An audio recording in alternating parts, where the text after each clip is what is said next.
네, 이어서 뉴스프라임 플러스 시작합니다. 오늘은 최문섭 서울부동산경제연구소장과 함께 최근 부동산 시장 이슈 정리해보는 시간 준비했습니다. 소장님 모셔봅니다.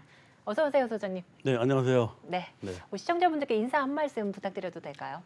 네, 최근에 그 가스비가 상당히 많이 올라서 관리비가 많이 나온다고 전국적으로 난립니다. 그래서 제가 건축가의 한 사람으로서 그 가스비가 너무 많이 들어가니까 좋은 아이디어가 하나 있는데 이따 잠시 시간을 주시면 제가 설명을 해드릴게요. 가스비를 줄이는 방법 기대해 주세요.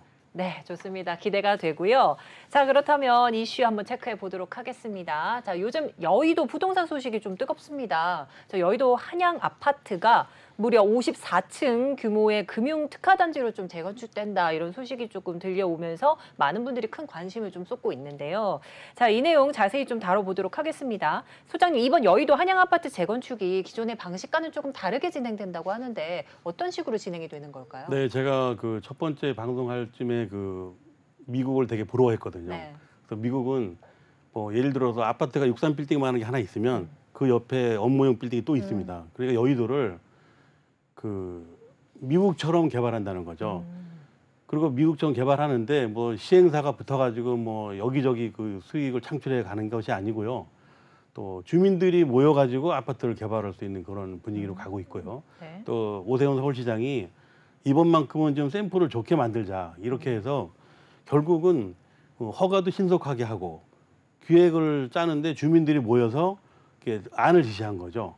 그래서 이번에 그 여의도의 그 개발 사례는 이제 공공의 이익을 위해서 거의 한 40%를 오픈할 수 있는 그런 기회이기 때문에 네네. 다른 타 지역의 그 아파트 재개발하는 분들도 참고가 많이 될 것 같고요. 네. 그리고 만약에 개발이 현실적으로 많이 된다 그러면 여의도 땅값이 또 올라갈 수도 있고, 또 반대로 앞으로 개발되지 않은 땅은 여의도처럼 해라, 이런 좀 보이지 않는 힘이죠. 아무리 부동산이 뭐 아파트가 내려가고 땅값이 뭐 오르지 않는다 하더라도 앞으로는 부동산이 어떻게 이용 가치를 잘 만드냐에 따라서 결국은 세상이 바뀔 거라고 믿고 있습니다. 네. 이 소장님께서 좀 부러워하셨던 이 미국 상황과 같은 행보를 조금 보이고 있는 이 여의도 한양 아파트 재건축 관련 이슈 조금 살펴주셨습니다. 자, 여의도 땅값에도 좀 좌지우지할 것 같다, 이번 재건축. 좀 그렇게 보고 있는 사람들도 좀 많은데요. 근데 지금 이 현재 있는 여의도 한양 아파트는 최고 12층입니다. 거기에 네. 588가구가 전부인데 어떻게 변화가 되는지 구체적으로 좀 궁금한데요. 일단은 여의도가 63빌딩이 주로 이제 여의도에서는 대표적인 건물이죠. 네. 근데 평균적으로 60층이 다 넘습니다.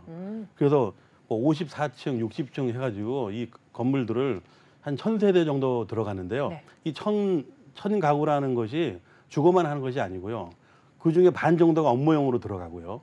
그리고 여의도 전체적으로 보면은 그렇게 500가구 정도면 큰 도시가 아닌데, 지금 여의도는 사실은 그 사면이 전부 이제 강이다 보니까 한국 속의 여의도는 미국이라고 봐야 됩니다. 여의도는 63빌딩 한번 올라가서 내려다 보면은 한국에 이런 도시가 있을까 할 의심될 정도로 개발이 잘 되고 있는데, 결국은 여의도에 아파트를 헐고 나서 다시 아파트를 짓는 게 아니고 거기에 금융과의 빌딩과 그리고 그 주거와 사물을 지그재그로 겸하는 그런 도시가 되는 거죠. 그래서 우리나라에서 최초로 지금 시도를 하고 있는데, 결국은 용적률도 많이 올려줄 것으로 예상되고, 그리고 중요한 거는 그 공익을 위해서 굉장히 양보를 많이 합니다. 그러니까 주민들도 일단은 그 4분의 1 정도, 3분의 1 정도 가까이는 기부를 하겠다, 이런 의도가 있는 거고요.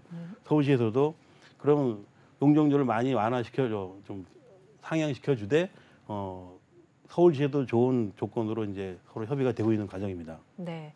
자, 현재는 한양 아파트가 모두 주거 좀 용으로 좀 사용이 되고 있는데, 이제 재건축이 된다면 무려 1000가구를 절반은 업무용으로 사용을 하고 그 밖에 뭐 오피스텔이나 외국인 전용 주거 등 또 이런 다양한 주거 유형이나 형태로 조금 탈바꿈 될 것 같은데요. 어떻게 보시는지 궁금합니다. 일단은 여의도 자체가요, 지금 금융 빌딩이 워낙 많고요. 그리고 외국 사람이 왔을 때는 호텔에 주거하게 되면 호텔비가 많이 들거든요. 그래서 여의도를 그 생활형 숙박시설도 들어가고요. 네. 거기에 오피스라고 얘기하지만 주거형 오피스가 많이 들어가고요. 네네.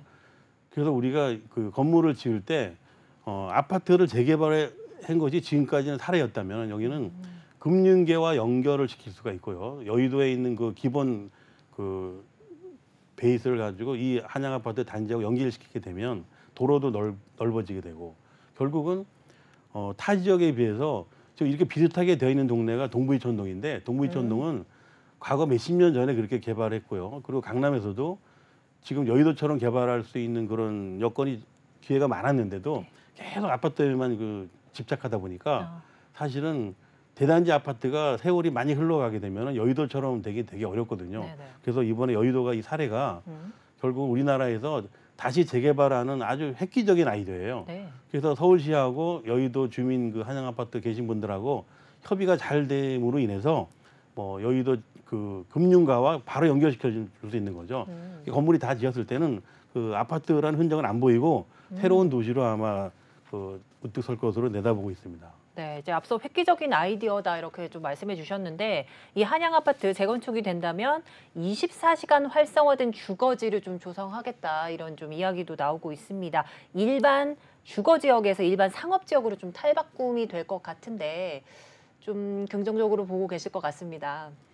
그 땅이라는 거요. 네. 그 우리가 용적률을 그러면은 그 일반 주거 지역에서 한 250%나 300%입니다. 네네. 근데 이거를 그 서울시하고 이제 그 한양 아파트 주민들하고 협의된 조건이 뭐였냐면 쉽게 말하면 상업지구로 바꿔줘라 이거예요. 네. 내가 그냥 주거 지역인데 상업지구로 변경이 되면 많게는 1000%까지 올라가는데 그건 너무 많은 것 같고 결국은 지금 금융단지로 바꾸는데 한 600% 정도 올라가면 그 땅에 그 600%를 더 짓는 거거든요. 그렇게 되다 보면은 결국은 수익률이 많이 나오죠. 뭐 요즘에 대장동 사건 때문에 굉장히 말이 많은 것처럼 여의도의 수익률을 많이 받아가지고 개인이나 어떤 민간이 가져가는 것보다는 서울시에다가 기부하는 거죠.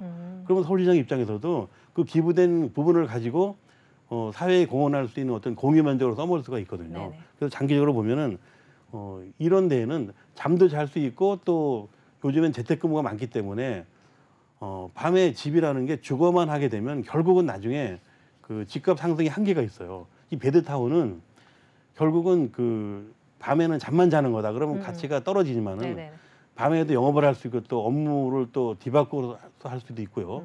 또 한국과 미국의 시차라든가 전 세계 그 무역 거래도 여의도에서는 24시간 활동할 수 있는 좋은 공간이 된다면은 네.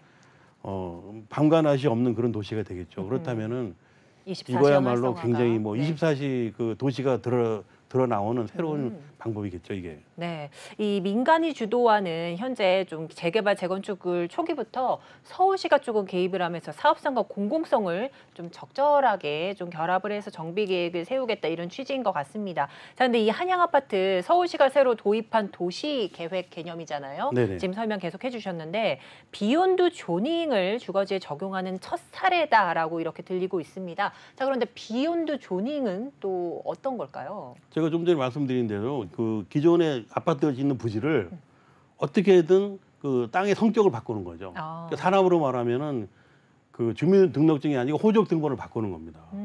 그러니까 이 집을 지금까지는 자가용 형태인 그 주택지로만 썼다면은 지금은 오히려 어떤 건물을 쓸 수 무슨 건물인지 허용할 수 있는 그런 용도를 바꿔주는 거죠.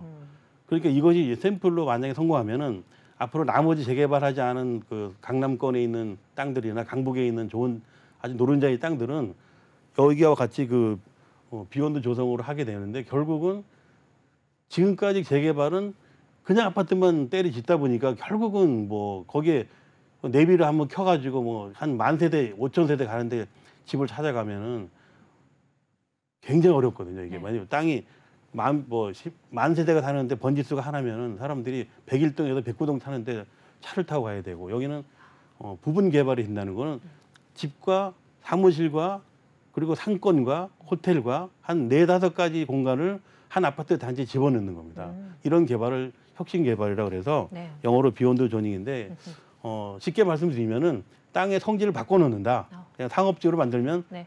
한국말로 대박 난다. 근데 그 대박을 공유하는데 그 정부와 서울시와 개인과 아주 공평하게 나눠 갖는 거죠.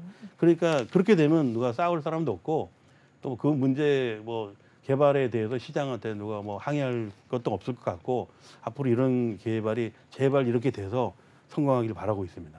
네, 그렇습니다. 자, 이제 한양 아파트 속해 있는 이 여의도 탈바꿈에 좀 기대가 네. 큰 것으로 지금 풀이가 되는데요. 이 전체적인 그림을 다시 한번 훑어주시면 어떨까요? 우선은 그 아파트를 짓다 보면요, 결국은 도로가 문제예요. 현행 그 아파트 단지 도로는 한 2, 3m밖에 안 되거든요. 그러니까 거기다 그 아파트 단지 안에다가 기존 여의도에 있는 도로하고 한 2차선 정도를 넓게 만드는 거죠. 그렇게 되면 그 아파트 단지 안으로 항상 뭐 업무용 차하고 택시하고, 그러니까 자가용과 택시가 동시에 들어갈 수 있고요. 네. 그 회사로 말하면 큰 대기업의 그룹이 이사 왔다고 생각하시면 됩니다. 그러니까 우리나라는 그 옛날에 명동그래서 가보면은 주차하기도 어렵죠. 네. 또 거기 들어가서 보면은 다 중국 사람, 일본 사람 와갖고 오히려 한국 사람을 찾기가 어려워요. 근데 그런 걸 감안하면 이번에 여의도 같은 경우는 자동차로 살면서 항상 옆에서 자기가 내가 직업하고 내가 하는 일하고 잠자리를 같이 할 수 있는, 그러니까 조깅으로 걸어서 다닐 수가 있는 그런 거리가 되고, 그러면 차가 안 다니는 길은 쉽게 말하면 그 판교에도 그런 길이 있는데 예술의 길인 거죠. 걸어가면서 조깅도 하면서 네. 먹을 수 있고 정보를 다 얻을 수 있고.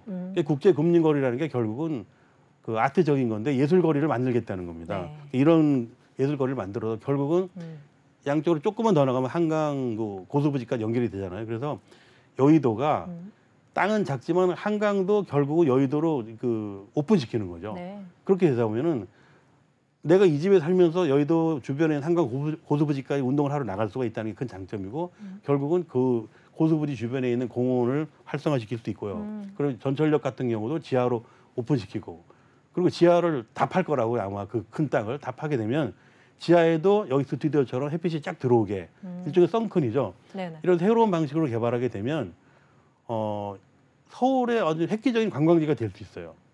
그러니까 결국은 지금 나중에 개발되는 도시일수록 앞으로 부동산 개발 가치가 많이 높이 올라간다. 그렇게 해서 만약에 투자하실 생각이 있는 분들은 신도시에 뉴 신도시를 가셔야 돼요. 근데 거기가 지금 여의도가 시작이니까 결국은 여의도의 그 땅값은 아마 제가 강남하고 비교했을 때, 지금은 강남이 비싸지만 앞으로는 여의도가 오히려 강남보다 더 비싸지지 않을까. 이게 제가 예측하는 건데, 네. 이 도시 하나만 완공이 돼도 강남을 능가할 수 있는 도시로 만들어질 겁니다. 현재 서남권 지역에서 좀 주목을 받고 있는 게 바로 여의도 지역이긴 한데, 여기 여의 대학로 주변이나 뭐 여의도 공원 같이 이 주변에 시설이나 문화 공간들이 좀 재조성이 되고 발전이 되면서 시너지 효과를 조금 나타낼 것 같습니다. 자, 그런데요, 또 한양 아파트역 신설이 좀 예정되어 있다, 이런 이야기도 나오는데요. 개발된 이후에 상상 그 이상으로 조금 가치가 좀 뛸 것 같은데 어떻게 보시나요? 그러니까 지금 여의도는요, 우선 거의 모래사장이에요. 땅을 파내기도 굉장히 좋아요. 네네. 그리고 그 한강물이기 때문에 결국 바다가 아니고요, 한강물이다 보니까 뭐 방수하기도 되게 쉽고, 그러니까 그 지하에다가 새로운 도시를 만든다고 보시면 돼요.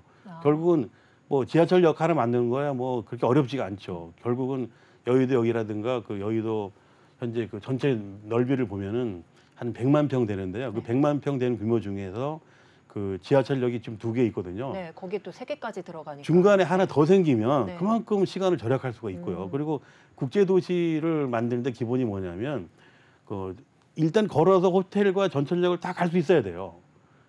차를 타고지 않고도 결국은 여의도에서 살 수 있다는 거죠. 그렇게 되면은 우리나라에서 가장 샘플적인 도시가 될 것 같고요. 이 아이디어가 지금 미국에서는 아주 인기죠. 우리가 미국 그러면 뉴욕 맨하탄, 그런 맨하탄이 이미 오래전부터 완벽하게 돼 있습니다. 거기 가보시면은 그 여의도의 그 맨하탄 일부를 옮겨놨다고 생각하시면 됩니다. 그러니까 여의도는 앞으로 무궁무진한 거죠. 거기다가 기존 기반 시설이라는 게 결국 뭐 영등포라든가 그 마포 같은 그런 그 가까운 도시들이 거리상으로는 되게 가까운데 문화는 너무 차이 나거든요. 그러니까 여의도는 미국이고 영등포나 마포는 그냥 한국인 거예요. 그러니까 네. 그 얼마 안 되는 거리 사이에서 이런 여의도가 재탄생한다면은 다른 지역의 재개발에 분명히 샘플이 됩니다. 저는 기대가 많이 되고 있습니다. 네, 그렇습니다. 이렇게 기대를 한 몸에 받고 있는 여의도 한양아파트 재건축 관련 이슈 한번 살펴봤습니다. 자, 이제 분위기를 바꿔서요. 최근 기업체들이 도시가 아닌 이 수도권 또는 경기도 일대 자리를 잡고 있다라는 이런 소식이 있습니다. 특히 리조트 바람이 좀 불고 있는데 어떤 내용일지 좀 자세하게 짚어주시죠. 예, 최근에는요, 뭐 몇 년 전부터 서울 그 시내에 있던 회사들이 경기도로 많이 이주하고 있습니다. 뭐 한 3년 전에 그 다음 지금 네이버 그런 중에서 다음 회사는 네. 사옥을 제주도로 옮겼어요. 그쵸. 사람들이 처음에 놀랬죠. 네네. 어떻게 회사가 제주도로 사옥을 옮기면은 직원들이 어떻게 되는 거야? 근데 제주도가 땅값이 싸고 집이 싸니까 결국은 제주도에서 그냥 출퇴근하는 거예요. 그런 것처럼 네이버도 지금 그 뭐 분당에 지금 사옥이 있지만은 네. 춘천에다 지금 결국 네이버 그 지사를 만들어 가지고 물론 데이터 센터이긴 하지만 규모가 엄청납니다.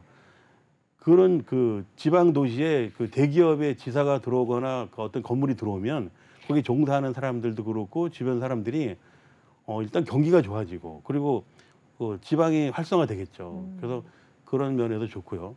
그리고 경기도 가평 같은 경우는 또 한글과 컴퓨터가 뭐 산 전체를 다 제가 보기에는 산을 통째로 사가지고 네. 거기서 뭐 여러 가지를 개발하고 있고 또 사옥도 일부 거기서 쓰고 있고요. 그래서 지금은 우리나라처럼 이렇게 작은 땅덩어리인 나라에서 꼭 도시 서울에만 회사가 있을 필요가 없습니다. 경기도로 많이 이사 가서 있고 그리고 그 출퇴근을 뭐 집을 서울에 두고 경기도로 가거나 그렇지 않아요. 해 사옥이 이사 가면 그 동네다가 뭐 기숙사를 만든다거나 저렴하게 집을 제공해서 내 집 마련할 때도 결국은 대기업이 옮겨가면 집값이 싼 데로 그 직원들이 갈 수 있기 때문에 뭐 일석이조죠. 그래서 앞으로 이제 시작 단계인데 앞으로는 이런 기업체가 경기도 일대로 많이 그 이주를 하게 되고 멀리는 뭐 충청도, 강원도도 가지만 네. 1차적으로 땅값이 굉장히 저렴한 경기도 아니면 경기도 주변을 옮겨가고 있는 실정입니다. 네. 자, 이렇게 서울을 떠난 기업들을 좀 쭉 설명을 해주셨는데 아무래도 회사가 도시에만 좀 집중되던 이런 네. 시기가 있었습니다. 그런데 지방에 이렇게 대기업 지사들이 좀 들어오면 말씀해 주셨던 것처럼 상권 활성화가 된다 이런 특장점이 조금 있는데요. 자, 그렇게 되면요. 근데 좀 이 사옥들이 좀 지방으로 조금 이전되는 아니면 또 만들게 되는 이런 이유는 어디에 있다고 보십니까? 일단은 그 사옥이라는 것이요. 요즘은 재택근무가 많이 늘어났지 않습니까? 재택근무를 많이 늘어나게 되다 보면은 그 직원들이 그 회사 주변에서 방을 얻어서 출근 안 하고 일을 해야 되는데 이 방값이라든가 뭐 전 월세값이 너무 비싸다 보니까 회사에서 지원을 해줘도 그렇게 만족스럽지 못합니다. 환경이 좋은 데서 일을 해야 아이디어도 많이 나오는 거거든요. 네. 뭐 게임 회사라든가 아니면 뭐 인터넷과 연관된 그 회사 이런 회사들은 결국은 서울에서 있는 것보다는 경기도 일대에서 이전하는 경우가 되게 많아요. 그래서 지금은 경기도 영종도 같은 데도 시간적으로는 얼마 안 되는 거리인데 영종도가 지금 그 뭐 제주도보다 한 두세 번째 적은 땅이긴 하지만 그 영종대교와 그 인천대교가 개발하면서 그 영종도 공항이 들어오면서 거의 그 서울의 작은 도시를 일부 옮겨놓은 거 정도로 크게 돼버렸는데요. 사실 땅값보다 주변에 있는 인프라가 더 많이 들어간 게 영종도예요. 네. 그러다 보니까 다리 2개 공사비가 영종도 땅을 사고도 남는 돈이죠. 거기다 공항이 거기 국제공항이 들어서 있으니까 결국은 전 세계에서 섬 하나에 가장 많이 투자된 데가 영종도거든요. 정도. 그런데 영종도 주변에 있는 그 땅들이 요즘에 어떻게 보면은 기반 시설이 잘 되는 영종도를 활용하기 위해서 사옥도 옮겨가고 있고 뭐 카페도 많이 생기고 네. 또 관광지 뭐 그 유명 빌딩도 많이 생기는데 그쵸. 그 중에서 기업체에서 많이 눈독을 들이고 있는 거죠. 그래서 영종도에 섬으로 말하면 그 신도섬이 그 최근에 네. 가장 인기가 있는데 여기에는 이제 현재 그래서- 공사를 하고 있는데 그 그렇죠. 신도하고 영종도 사이에 다리 공사를 하고 있어서 네. 앞으로 그 기업체에서 굉장히 그 노려볼 수 있는 그런 좋은 명당터고요. 네. 그리고 전체적으로 보면은 그 무의도 같은 데는 다리를 놨는데 뭐 땅값이 뭐 몇 배 폭등한 경우도 있었고요. 네네. 그래서 영종도 주변에 있는 섬들을 다 이렇게 하나로 묶는 작업을 인천에서 하고 있거든요. 네네. 그래서 서울 동쪽에서는 뭐 경기도 가평에서 청평처럼 멀리 가는데 거기는 상수도를 보호해야 되기 때문에 굉장히 어려움이 많고요. 네. 그 서쪽 지방으로 지금 굉장히 크게 늘어나고 있는 실정입니다. 자, 이렇게 해서 영종도와 또 그 일대 좀 말씀을 해주셨는데 그 중에서 이 영종도 부근의 모도섬이라는 데 대형 빌딩이 조금 집중이 되고 있습니다. 부동산 업계가 좀 큰 관심도 가지고 있는데요. 이 모도섬이라는 곳도 참 궁금합니다. 예, 저도 그 섬을 갔을 때는 배를 타고 가거나 뭐 섬에 대해서는 상당히 부정적이었거든요. 근데 제가 최근에 이렇게 지도를 보고 이제 모도나 신도나 영종도를 보니까 만약에 거기다 다리가 개통이 된다면 오히려 육지보다 저 주변의 풍경이 더 좋은 거예요. 네. 그래서 전체적으로 보면은 그 영종도 전체가 그 다리를 놓는 순간 도시가 돼버리는 거거든요. 아. 그래서 모도 같은 데에는 일단 기존의 섬끼리는 다리가 연결이 돼 있는 상태입니다. 그리고 영종도와 모도 사이에 그 우리가 직선 거리로 보면 2km밖에 안 되는데 결국 2km밖에 안 되는 이 거리에서 이미 그래도 어느 정도 그 정보가 빠른 그 회사 측에서 아마 여기도 캐나다에서 온 그 뭐 어떤 개발팀 같은데 뭐 빌딩도 지어놓고 그다음에 숙박시설에 맞먹는 그런 호텔도 지어놓고 그래서 이게 이게 한국 사람들이 그냥 외국에만 가 투자할 게 아니라 한국 속에서도 이런 굉장히 그 거리에 가까운데 회사가 옮겨갔을 때 좀 유능해지는 이런 자리가 네. 있구나. 그러고 회사도 그래요. 부동산이 이제 올라줘가지고 회사에 어떤 그 부를 축적해주면 회사 직원들의 특혜도 많이 돌아가거든요. 그래서 지금 발빠른 그 중소기업이든 대기업이든 영동도 주변에 있는 거 섬 중에 모도가 상당히 뜨고 있다. 이걸 네. 제가 조금 내용을 알아보니까 결국은 그 내가 일하는 장소에서 바다가 보이는 겁니다. 네. 그 바다를 보면서 일할 수도 있고 또 잠도 거서 잘 수 있고 네. 그래서 앞으로 회사는 이 재택근무 회사가 굉장히 늘어날 것 같아요. 그래서 제가 아까 말씀드린 강원도나 춘천 이런 데보다는 네. 영종도 주변 모도, 신도, 뭐 장봉도는 아직까지 다리가 연결이 안 되지만 네네. 현재 뜨고 있는 데는 그 신도 모도가 굉장히 지금 인기인데 그 한화에서 영종도에다 1조 원을 투자해 갖고 그 숙박 시설부터 리조트를 만드는데 네. 결국은 영종도 주민을 위한 그런 특혜를 준다고 받아들였는데 결국은 신도라는 곳에다가 다리 공사를 해주게 돼 있는데 지금 다리 공사가 한 3년 할 거를 내년 24년도에 지금 개통을 앞두고 이제 공사하고 있는데 네. 결국 그런 걸 보더라도 영종도는 앞으로 도시화 된다면은 그 서울의 대기업이나 소기업이나 그 지사로 갈 수 있는 좋은 거리입니다. 네. 그래서 모도의 좀 특징과 좀 장점들을 좀 말씀해 주신 것 같습니다. 또 커다란 창으로 바다뷰를 직접 느끼면서 조금 힐링하는 느낌으로 일은 하고 있지만 그런 좀 느낌을 가져갈 수 있겠다 이런 말씀해 주셨습니다. 자, 그런데요. 이 모도 섬이지 않습니까? 네네. 기업체가 좀 들어가게 된다면 불편한 점은 없을까요? 근데 현재는 불편하죠. 근데 현재는 불편하지만 지금 한 1년 후에 지금 현재 다리 공사를 하고 있기 때문에 네네. 다리가 완공되면 영종도하고 같은 대접을 받는 거죠. 지금 영종도의 그 기본적으로 기반 시설은 개인이 땅을 가지거나 기업체에서 땅을 사기가 너무 비쌀 정도로 많이 오른 상태입니다. 네네.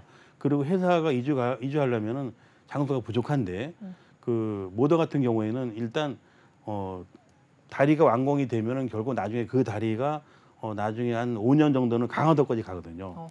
그래서 하늘에서 보면은 그 서울에서 인천에서 서해 바다가 영종도 끝인데 거기에서 결국은 강화도 쪽으로 다리가 연결된다면 그 중간이 못 오거든요. 결국은 바다를 낀 땅과 바다가 없는 부분하고 상당히 많이 차이가 날 겁니다. 그래서 바닷가에 있는 말이 4억이지 네. 그 대기업에서 리조트로 쓸 수 있는 좋은 자리라고 볼 수 있고요. 그리고 네. 요즘 젊은 직장인들은 환경을 너무 따집니다. 환경이 네. 좋은 데 가서 서로 근무하려고 그러고요. 제가 판교도 있어 보니까 네. 결국은 그 서울에 있는 회사에서 복잡하니까 판교의 그 테크노밸리 같은 데도 금방 이사 와서 직장을 옮길 정도로. 네네네. 그러니까 만약에 모더 같은 데는 누군가가 기업체에서 만약에 회사를 글로 옮긴다 그러면은 일단은 인천 쪽에서 그 주소에 지에서는 뭐 혜택도 줄 거고 네네. 또 경비도 결국 덜 들어가면 직원들한테 특혜가 돌아갈 거고 또 지자체에서는 요즘에 그 회사를 이주시키려고 회사를 네네. 유입해 오기 위해서 굉장히 난립니다. 네. 이런 것들이 요즘에 새로운 트렌드가 아닌가 보고 있습니다. 조금 전에 이제 화면에 자료를 통해서 좀 나왔는데 네. 소장님께서 직접 찍어오신 것 같습니다. 영상에 대해서 조금 설명 부탁드려도 될까요? 일단 그 저 건물이요. 제가 캐나다 회사에서 한국의 실적을 잘 알고 한 것 같은데 네. 그 한 500평짜리가 3계층이니까 1,500평 정도 됩니다. 굉장히 높이가. 근데 최근에 서울 주변에 있는 제가 카페도 많이 가봤는데 혹시 저게 카페나 뭐 커피를 잘하는 분들이 그런 회사에서 대기업에서 뭐 그렇다고 스타벅스 같은 대형 회사가 들어올 리는 없겠지만 어떤 중견 메이커가 들어와서 굉장히 영업을 해도 좋은 자리고요. 일단은 우리가 동해 바다, 서해 바다, 뭐 부산 해운대 이렇게 서너 가지로 딸리는데 이 바다에서 가까이에 있는 빌딩이 그렇게 많지가 않습니다. 그러니까 한 3계층이 한 1,500평 정도가 상업적으로 쓸 수 있는 그런 공간이 있고요. 그다음에 건물 뒤에 가보니까 그 객실이 한 36개 정도 있는데 이것은 이제 호텔이죠. 호텔로다가 이미 그 숙박으로 완공을 시켜놨기 때문에 약 그 40개 가까운 숙박 시설과 2,000명 가까이 되는 상업 시설이 이 땅에 포함이 돼 있어서 네.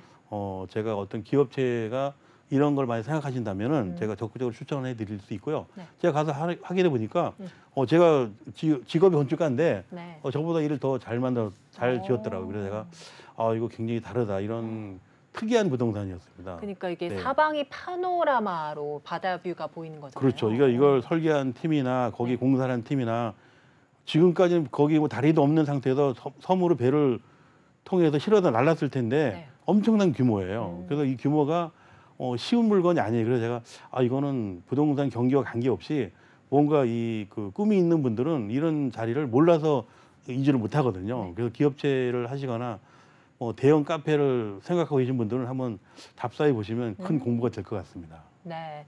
이렇게 해서 서울을 벗어나서 뭐 수도권이나 경기 지방 또는 지방까지 좀 내려와서 지사를 좀 꾸리는 이런 좀 팁과 조언들을 조금 들려주신 것 같습니다. 네. 자, 이제 분위기를 좀 바꿔봐서 다음 이야기 한번 해보도록 하겠습니다. 자, 오늘부터는 내 인생을 망치는 부동산이란 좀 주제로 절대 하면 안 되는 부동산 개발에 대해서 설명을 해주신다고 합니다. 자, 그렇다면 오늘 첫 번째는 어디일까요? 첫 번째는 제가 그 강원도 고성인데요. 네. 강원도 고성에 옛날에 그 알프스 스키장이라고요. 굉장히 오래전에 제가 35년 전에 가봤습니다. 네. 그때 가서 거기서 뭐 한동안 일도 한 적이 있었는데 그냥 그 부동산을 제가 연구하는 사람으로서 가보니까 30년 전에는 그래도 활성화돼 있었거든요. 네. 근데 그 어마어마한 그 스키장 단지가 폐허가 돼 있었어요. 근데 그걸 보고 충격을 받았는데 그래서 앞으로는 이게 우리가 부동산을 사서 안 오르고 가격이 내려가고 이런 것도 문제지만 잘못 투자해서 인생을 망친 경우가 굉장히 중요하구나 이게. 그래서 제가 자세히 보니까 여러 가지로 문제가 많더라고요. 네. 결국은 제가 뭐 방송이나 뉴스에서 남이 하다 망한 거를 얘기하기가 참 그렇습니다. 근데 네네. 이거를 알려주는 것도 하나의 팁이 될 수 있고요. 또 다른 사람들이 이렇게 실패한 부동산을 결국은 나는 안 해야 되겠다는 거죠. 그렇죠. 제가 얼마 전에 어떤 지인을 만났는데 그분이 전직이 판사였는데 저보고 소장님 저 정말 할 말이 있다 그러더라고요. 왜 그러냐니까 지금부터라도 시행착오를 안 하면 나머지 인생을 잘 살 수 있다. 네. 근데 부동산에도 그런 게 많지 않겠느냐. 그러다가 제가 힌트를 얻었어요. 맞아. 역시 부동산도 결국은 그 시행착오를 줄이는 게 굉장히 중요한 거다. 그래서 오히려 이렇게 남들이 먼저 잘못해가지고 시행착오 생겨서 망한 부동산을 제가 시리즈로 한번 찾아보는 중인데 네. 이 스키장이야말로 할 말이 많습니다. 네. 그렇습니다. 이제 강원도 고성 스키장을 이제 내 인생을 망친 부동산 시리즈 1탄으로 좀 꼽아 주셨는데 이 그 잘 나가던 스키장이 어쩌다가 30년이 지난 지금 좀 찾아가 보시니 그 어마어마하던 곳이 폐허가 됐다 이렇게 말씀해 주셨습니다. 자, 근데 겨울은요 스키의 계절이잖아요. 네. 현재 겨울입니다. 근데 이 스키장이 불황이라는 게 좀 아이러니합니다. 근데 알프스 이 스키장도 불황을 이기지 못해서 문을 닫았다고 합니다. 그 이유는 어디에 있다고 보시나요? 일단은 우리가 뭐 먹고 살기 곤란한 시기를 넘기면서 골프를 배우고 두 번째 스키를 배우거든요.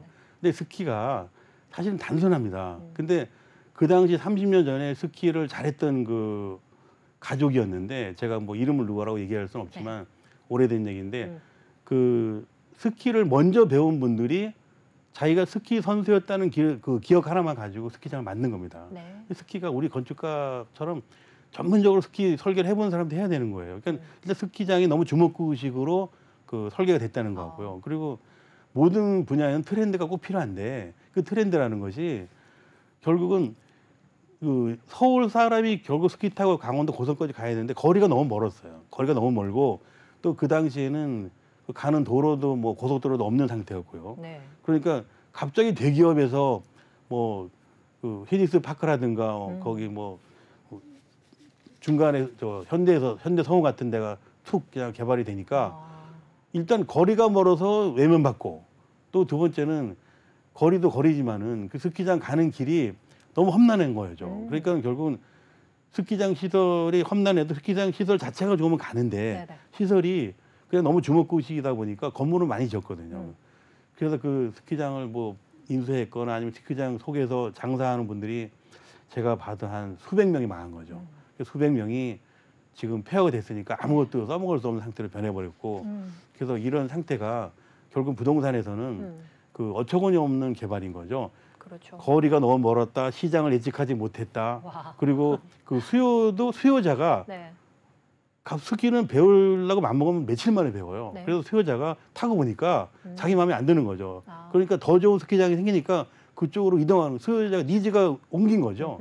그러니까 스키장 자체를 그냥 너무 그 시장 정보가 열악한 상태에서 했기 때문에 망했다고 보는 거고, 그다음에 거기에 들어가서 영업하는 분들도 결국은 주먹구구식으로 하다가 망해버린 건데 다시는 이런 일이 없어야 되겠죠. 그래서 최근에 나머지 폐허가 돼 있는 스키장을 뭐 네. 지자체에서 다른 방법으로 개발을 해야 되는데 잘 모르겠습니다. 제가 조금 연구를 해야 될 것 같습니다. 네. 자, 근데 이런 스키장이 폐업을 하게 된다면 문제는 아무래도 이 스키장을 조금 조성하게 하면서 산에 있던 나무들을 모두 벌목을 한 상태입니다. 거의 민둥산 같이 돼 있는데 이 폐업이 되면 흉물로 전락한다. 이게 가장 큰 문제지 않습니까? 일단은 그 거기에 있는 스키장을요 뜯어서 버리는 것도 일이더라고요. 아. 제가 보니까 너무 규모가 커가지고 네. 그래서 그 폐허가 된 산은 있는 그대로 활용을 할 수밖에 없는 산이고요. 그 건물들을 잘 활용해가지고 그 건물 속에서 무슨 다른 용도로 써먹을 수 있는 마을을 한다 그러는데 고성에서는 그쪽 그 할프스 스키장을 가지고 약간 좀 문화적인 마을로 만든다고 지금 연구를 하고 있습니다. 네. 근데 이 헌집을 수리해서 문화적인 공간을 만들어도 예산이 많이 들어갑니다. 그러니까 강원도에서 뭐 좀 힘을 보태가지고 개발을 하면 가능할지 모르지만 일단 군 자체 예산 가지고는 굉장히 힘들어요. 그러니까 그 군 예산 가지고 하는 방법도 있는데 결국은 다른 타 지역에서 또 여기 말고 다른 뭐 충주 같은 스키장도 결국은 그 안에서 다른 시설로 뭐 그 산이 그렇게 높지 않으면 골프장 같은 걸로 개발을 할 수도 있고요. 네. 그래서 현재 이 나머지 스키장들을 활용하는 방법에서 결국은 강원도에서는 문화예술 마을로 꾸며가고 있고요. 그리고 충청도 충주 같은 경우에는 그 골프장으로 한다고 얘기가 들려오고 있습니다. 근데 네.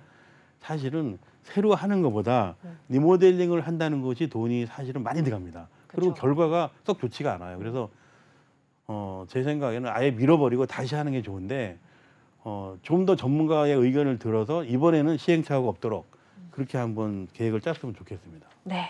자, 이제 이 내용도 짚어봐야 될 것 같습니다. 자, 우리나라 잘 나가던 부동산 흔들리면서 일본 부동산이 상대적으로 대두되고 있는데 왜 그렇다고 생각을 하시나요? 네, 이거 일본 얘기는 사람들이 관심은 많죠. 우리가 갑자기 좀 집값이 떨어지고 잘 안 올라가고 그러니까 사람들이 이렇게 생각합니다. 우리도 일본처럼 따라가는 것이 아니냐. 그걸 제가 분석해 보니까 일본이 망한 사례는 그 일본 사람들이 어떻게 보면은 그 당시 한 90년대 초반 제가 정확한 이 경제의 논리를 알기 쉽게 설명을 해드릴게요. 네.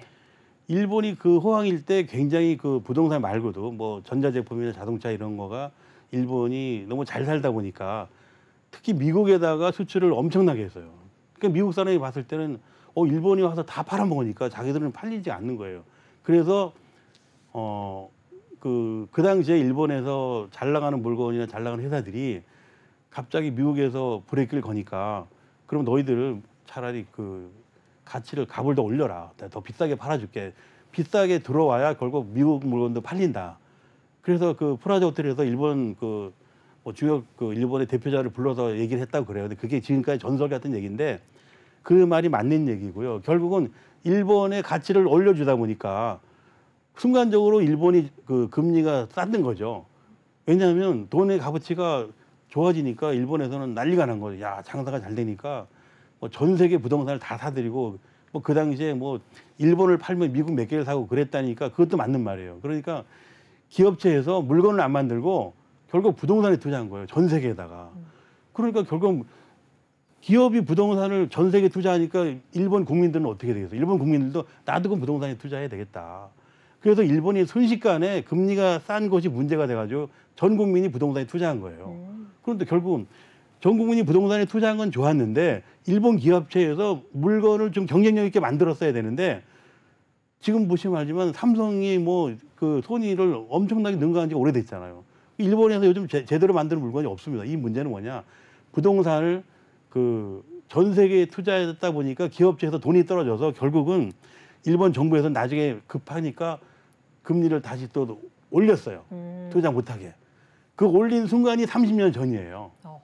그러니까 이 정치 논리를 충분히 막을 수 있었는데 일본 국민이 말을 안 들었던 거죠. 네. 근데 우리나라는 좀 다른 게 우리나라는 그동안 정권이 여러 번 바뀌면서 그 정치를 믿은 분도 있고 안 믿은 분도 있어요. 근데 갈수록 그 대통령이 바뀌고 정권이 바뀔수록 정치를 믿는 쪽의 분들이 이겼어요.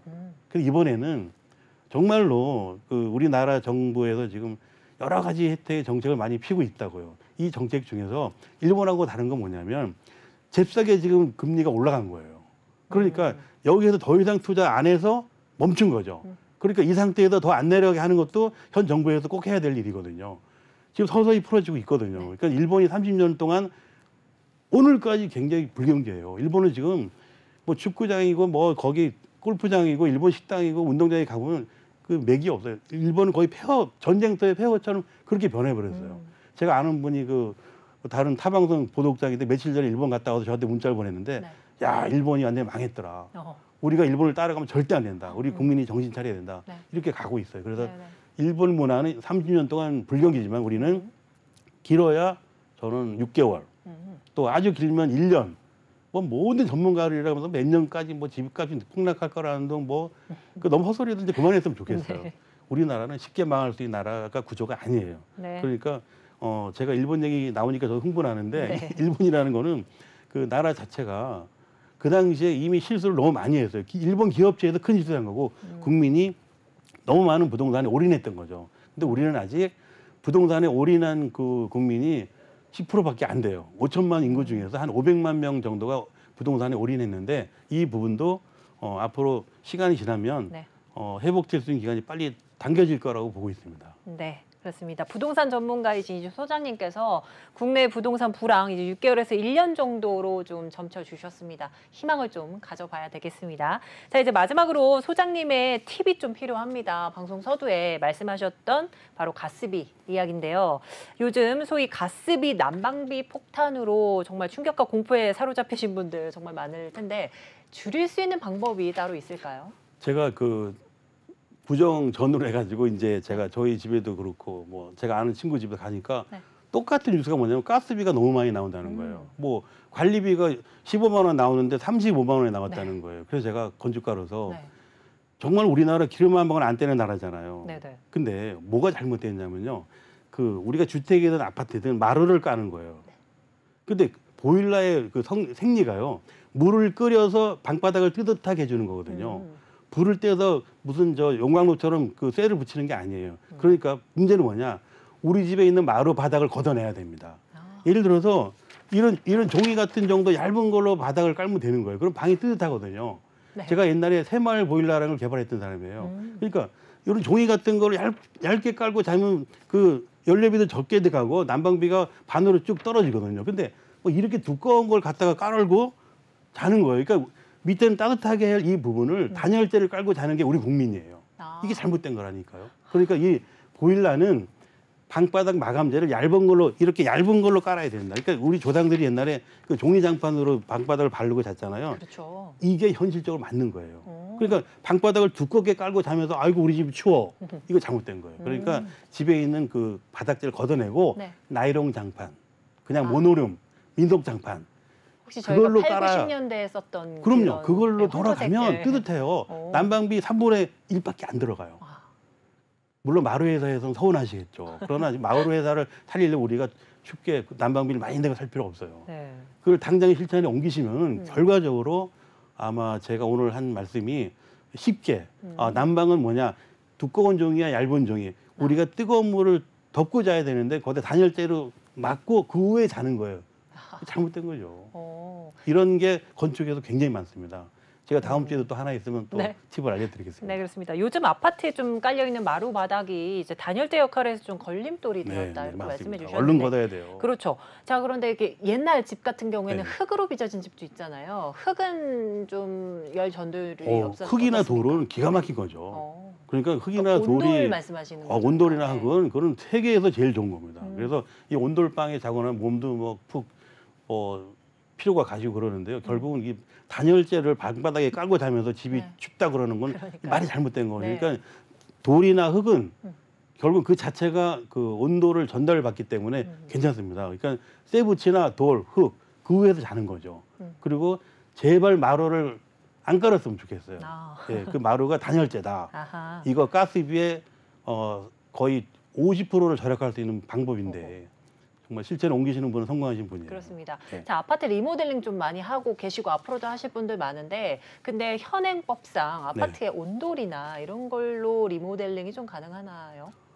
아니 근데 그 법의 현행법에는요, 네네. 그 마루를 깔으는 법이 없어요. 그냥 우리가 종이 장판 깔아도 되고 또 더 좋은 거는 우리가 커피숍 가면 그 에폭시 우레탄이지 우레탄 네네. 투명한 거예요. 네네. 그냥 이렇게 시멘트가 보이는 거. 어. 그게 정상이에요. 집에도 어. 바닥을 걷어내고 시멘트가 보이는 상태에서 한 번만 칠하면 돼요. 그게 칠하는 두께가 이 정도밖에 안 돼요. 그러니까 어. 쉽게 생각하면은 그 시멘트 바닥에 보이는 게 훌륭한 집이에요. 그러니까 요즘 잘 지은 집 가보면 시멘트 바닥이 보이잖아요. 그게 정상이라니까요. 어. 그게 정상인데 자꾸 까는 거는 네. 그건 잘못된 거죠. 그 일본에서 그 다대미 빵이라 그래가지고 일본 애들은 이 바깥에 낮에다 놓고 방바닥이 뜨겁지가 않아요. 네네. 문화가 틀리거든요. 근데 보일러는 물을 끓여서, 그러니까 우리가 쉽게 말하면 커피 한 잔을 먹으려면 커피부터 물을 끓여야 되는데 네네. 물을 한 바퀴에서 끓이는 거예요. 그게 다 버리는 돈이죠. 그래서 우리가 얼마 전에 이게 중앙난방이라 그래가지고 아파트 단지를 다 데우는 문화에서 지금 개별 난방이 됐잖아요. 가스보일러가 1대1로 붙어 있기 때문에 네. 우리 집 바닥만 걷어내면 바로 가스비가 반으로 줄어들 수가 있어요. 그거 그 걷어내는 거 있잖아요. 그거 저기 뭐야 전화 한 통 하면 끝나. 이 걷어내는 전문가들이 그 3시간이면 다 걷어내요. 네. 걷어버리고 네. 그냥 투명한 그 에폭시 바르고 그냥 주무시는 거예요. 그리고 살림도 싹 버려야 돼요. 바닥을 막아놓으면 또 거기가 열이 안 올라오는 거죠. 네네. 그러니까 오래된 낡은 가구는 버리자. 마루 제발 걷어내자. 네. 그 두꺼운 단열재는 그 돈을 까먹는 거다. 돈 버는 거 아니에요. 네. 아, 이거 제가 또 홍보를 하네요. 네. 그렇습니다. 자, 오늘 가스비, 난방비 줄이는 좀 특급 팁을 조금 전수를 해주신 것 같습니다. 여러분들 참고해 주시겠고요. 자, 그렇다면 오늘 말씀은 여기까지 듣도록 하겠습니다. 지금까지 최문섭 서울 부동산 경제연구소장과 함께했습니다. 오늘 도움 말씀 감사드립니다.